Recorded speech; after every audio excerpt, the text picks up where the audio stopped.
We are following breaking news as we go on the air at noon. Police on the scene of a double stabbing at a business in Lincoln County. Thanks for being here. I'm Kay Quinn. Just moments ago, police cleared the scene outside Daddy Ray's Bakery in Moscow Mills.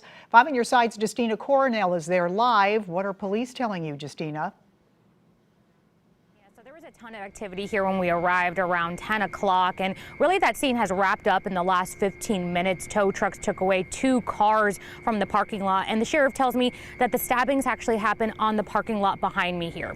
Now, the sheriff wanted to make it clear that this was not workplace violence and that this was a domestic dispute between a woman and a man. Now, they say during an argument in the parking lot, the man stabbed the woman. That's when a man who works at the bakery, who was a bystander in the parking lot, tried to intervene and was also stabbed.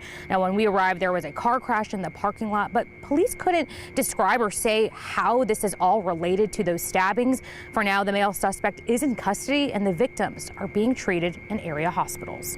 When this occurred, that local people that was just here at the scene jumped in to stop a further tragedy from happening this morning. It could have been much worse, and I believe that the young man that was stabbed, I believe that he's a hero. At this early stage, I think he was.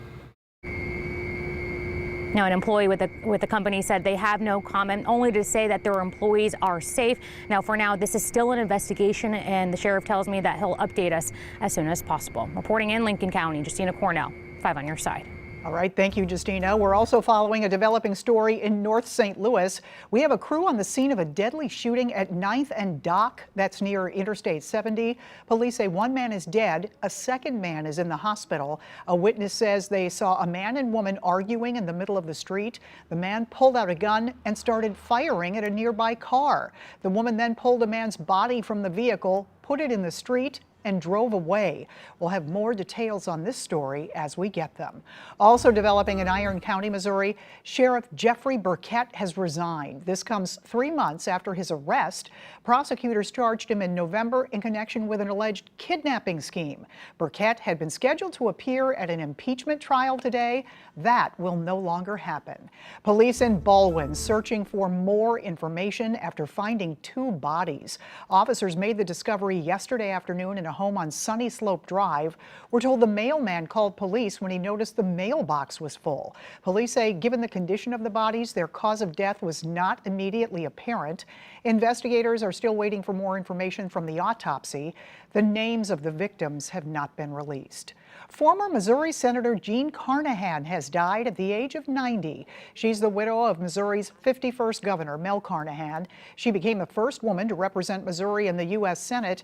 After being appointed to the seat, her husband won posthumously in 2000. Mel Carnahan, their son, and an aide were killed in a plane crash 3 weeks earlier. Jean Carnahan served for 2 years. Happening right now, Missouri lawmakers are debating 2 bills centered around the St. Louis earnings tax. It could affect you if you work in the city. 5 on your side's Megan Kernan has a breakdown of both bills. Both measures would impact St. Louis City's single largest revenue stream, the 1% earnings tax. The bipartisan bills would limit how the city collects its 1% tax. Now, House Bill 1516 specifies that beginning on September 30th of this year, the city of St. Louis cannot collect its earnings tax without submitting a quarterly report. It also specifies how the city needs to post the report. The same measure says that after January of next year, people who work for the city but have to do remote work outside of the city should not have to pay the earnings tax for that work, and establishes what they can do to get a refund. Now, this all stems from a lawsuit filed by 6 employees who lived outside the city but worked remotely during the pandemic in 2020. House Bill 2106 exempts taxpayers who live in a county with more than 200,000 residents, which adjoins a county with more than 900,000 residents, from having to pay the earnings tax. Now, the hearings for both bills started just a few hours ago in Jefferson City. Reporting in downtown St. Louis, Megan Kernan, 5 on your side.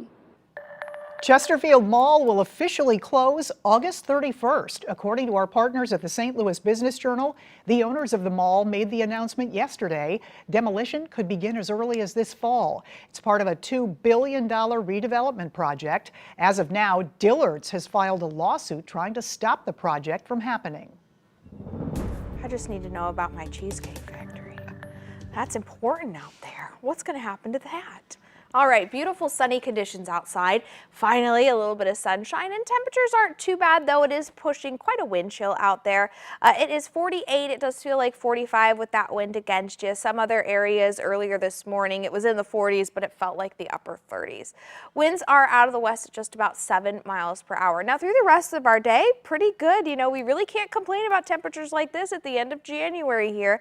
50 to 51 degrees, making it up to about 52 would be our high for the day today, and then we're going to drop down into the 30s overnight with clear conditions, so you should have a beautiful view of the night sky tonight. 33 degrees, winds out of the south at 5 to 10 miles per hour. Our sunset is at 5:22. Now coming up, I'll outline the forecast, which includes a pretty warm weekend, but also a little rain, and then we kind of stabilize as we head into next week. All right, thank you, Tracy. Get this, 2 Schnucks locations are getting a new look. Renovations are underway at the stores in Florissant and Hampton Village. There will be new checkout lanes, lighting and decor, and an expanded bakery.